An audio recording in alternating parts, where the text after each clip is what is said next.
China telah menyetujui penerbitan utang negara senilai 1 triliun yuan, US 137 dolar miliar, atau senilai 2.173 rupiah triliun, dan mengesahkan rancangan undang-undang yang memungkinkan pemerintah daerah untuk memenuhi sebagian kuota obligasi tahun 2024 mereka untuk mendukung perekonomian. Stimulus ini menjadi langkah kesekian yang diambil Presiden Xi Jinping untuk menyelamatkan ekonomi sang naga. Dilansir dari Reuters, dana yang diperoleh dari obligasi negara baru ini akan mendukung pembangunan kembali daerah-daerah yang terkena bencana di negara tersebut dan meningkatkan infrastruktur pencegahan drainase perkotaan untuk meningkatkan kemampuan China dalam menahan bencana alam, kata kantor berita negara Xinhua. Jumlah 1 triliun yuan tidak terlalu signifikan dan tentu saja tidak akan mengubah keadaan, kata Larry Hu, kepala ekonom China di Macquarie, melalui email. Tetapi ini masih merupakan kejutan positif yang tidak terlalu besar, karena tidak diantisipasi oleh pasar. Hal ini akan memperluas defisit anggaran negara pada tahun 2023 menjadi sekitar 3,8% dari produk domestik bruto dari yang sebelumnya ditetapkan sebesar 3%, kata Xinhua. Dukungan fiskal tambahan yang disetujui adalah intervensi yang diharapkan dan diperlukan untuk mencegah pengetatan fiskal mendadak di China pada minggu-minggu terakhir tahun ini, kata Mark Williams, kepala ekonom Asia di Capital Economics. Kepala ekonom China di Nomura, Tinglu memperkirakan dana tersebut tidak akan banyak terpakai hingga tahun depan, atau bahkan 2 atau 3 tahun ke depan. Hal ini karena sebagian besar bencana alam tahun ini melanda wilayah utara China pada musim panas dan negara tersebut kini sedang menuju musim dingin. Lu menambahkan cara yang lebih efisien untuk menambah belanja pemerintah pusat meliputi mendukung penyelesaian rumah baru yang telah dijual sebelumnya oleh pengembang dan meningkatkan belanja infrastruktur di kota-kota dengan populasi yang meningkat. Sebagai informasi, obligasi pemerintah mencakup kewajiban pemerintah pusat, pemerintah daerah, dan bank sentral. Korporasi terdiri dari perusahaan publik dan swasta, termasuk lembaga keuangan. Lembaga keuangan terdiri dari bank swasta dan publik, serta lembaga keuangan lainnya. Obligasi didefinisikan sebagai obligasi dan surat utang jangka panjang, surat utang negara, surat berharga, dan surat utang jangka pendek lainnya. Total ukuran pasar obligasi mata uang lokal China, LCY, tercatat mengalami kenaikan maupun dalam dolar AS sejak 2020 hingga pertengahan 2023. Obligasi LCY China pada Maret 2020 tercatat sekitar CNY 88.269 miliar atau sekitar 192 rupiah. 426 triliun dengan didominasi oleh pemerintah sebesar 63%, korporasi sebesar 36%, dan 1% oleh bank sentral. Namun pada Juni 2023, tercatat obligasinya semakin meningkat menjadi CNY 132.923 miliar atau sekitar 289.772 rupiah triliun.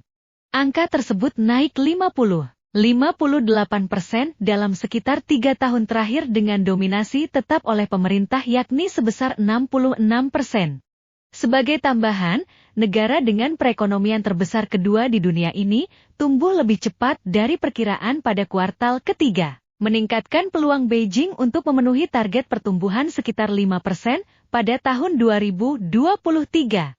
Namun para ekonom mengatakan hambatan yang terus-menerus dari sektor properti masih membebani prospek perekonomian. Ekonomi China mulai ada tanda-tanda perbaikan, hanya temporer. Pertumbuhan ekonomi China pada kuartal 3 2023 tercatat sebesar 4,9% secara tahunan, year-on-year YoY, melampaui ekspektasi sebesar 4,4% YoY. Berdasarkan data yang dirilis Biro Statistik Nasional China, Rabu, 18 Oktober 2023, pertumbuhan ekonomi tersebut lebih rendah dibandingkan dengan kuartal BE 2023 sebesar 6,3% YoY, namun menjadi yang tertinggi dalam rentang periode kuartal MV 2021 kuartal I 2023. Output industri pada bulan September tumbuh lebih kuat dari perkiraan sebesar 4,5% dari tahun sebelumnya. Namun lajunya tidak berubah dari bulan Agustus, menurut data terpisah. Analis memperkirakan kenaikan 4,3%. Pertumbuhan penjualan retail, yang merupakan ukuran konsumsi, juga melampaui ekspektasi, naik 5,5% bulan lalu, dan meningkat dari kenaikan 4,6% di bulan Agustus. Analis memperkirakan penjualan retail akan meningkat 4,9%. Investasi aset tetap tumbuh 3,1% pada Januari-September 2023 dibandingkan periode yang sama tahun sebelumnya, dibandingkan ekspektasi kenaikan 3,2%. Ini meningkat 3,2% pada periode Januari-Agustus. Melemahnya pertumbuhan ekonomi terbesar kedua di dunia sejak kuartal 2 2023 mendorong pihak berwenang untuk meningkatkan langkah-langkah dukungan mereka. Dengan kumpulan data yang dirilis pada Rabu, 18 Oktober 2023, menunjukkan bahwa stimulus mulai mendapatkan daya tarik, meskipun krisis properti dan hambatan lainnya terus menimbulkan risiko terhadap prospek perekonomian.